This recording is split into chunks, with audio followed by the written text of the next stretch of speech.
guys, perkenalkan nama saya Geraldine Oktaviani dengan NIM 22120046. Di sini saya akan sedikit menjelaskan tentang proses terjadinya ulkulus diabeticum. Baik, yang pertama kita masuk di pengertian. Ulkus diabeticum merupakan komplikasi diabetes yang ditandai dengan timbulnya luka di kaki disertai cairan berbau tidak sedap. Ulkus ini termasuk dalam kondisi serius yang perlu segera ditangani.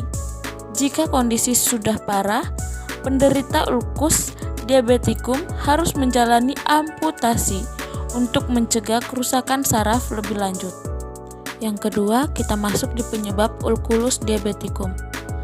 Penyebab ulkulus diabeticum adalah sirkulasi darah yang buruk sehingga aliran darah menuju kaki menjadi terhambat atau tidak lancar.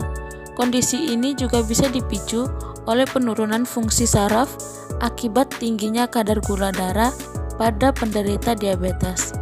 Di samping itu, beberapa faktor lain yang dapat meningkatkan risiko terjadinya ulkus diabeticum adalah yang pertama, kelebihan berat badan atau obesitas.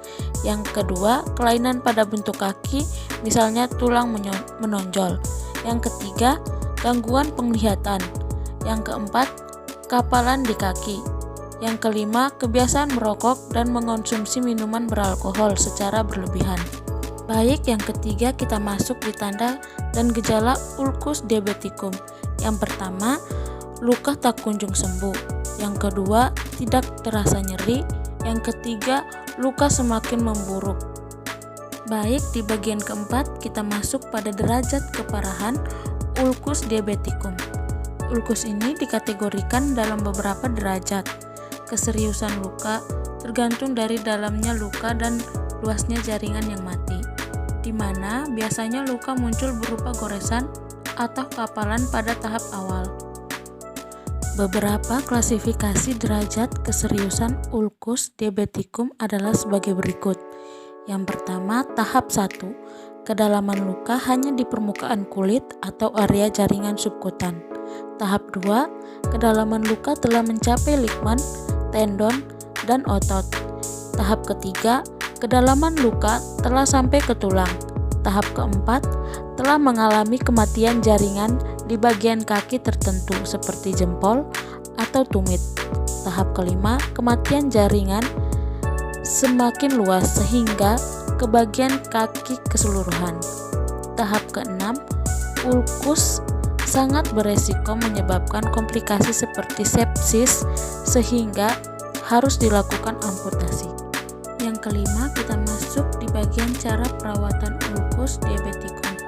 Apabila luka masih di tahap awal, dokter akan menganjurkan pasien untuk menerapkan beberapa langkah perawatan kaki, seperti membersihkan luka setiap hari, menutup luka menggunakan perban, dan mengenakan alas kaki khusus untuk mengurangi tekanan dan iritasi. Namun, jika telah dicurigai adanya infeksi, dokter akan memberikan antibiotik.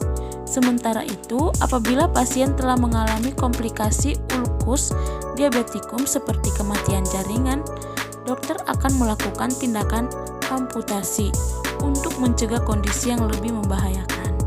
Baik, yang keenam kita masuk di bagian cara mencegah ulkus diabeticum. Setiap penderita diabetes memiliki resiko terkena ulkus diabeticum.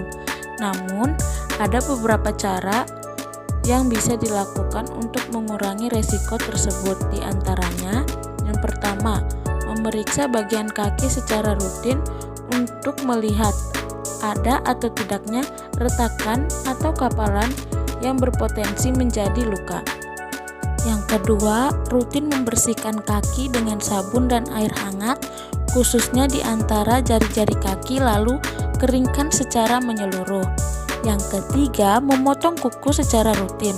Yang keempat, menggunakan sepatu atau sendal dengan ukuran yang pas, berbahan lembut sehingga terasa nyaman saat digunakan. Yang kelima, segera mengganti kaos kaki bila terasa berkeringat atau basah.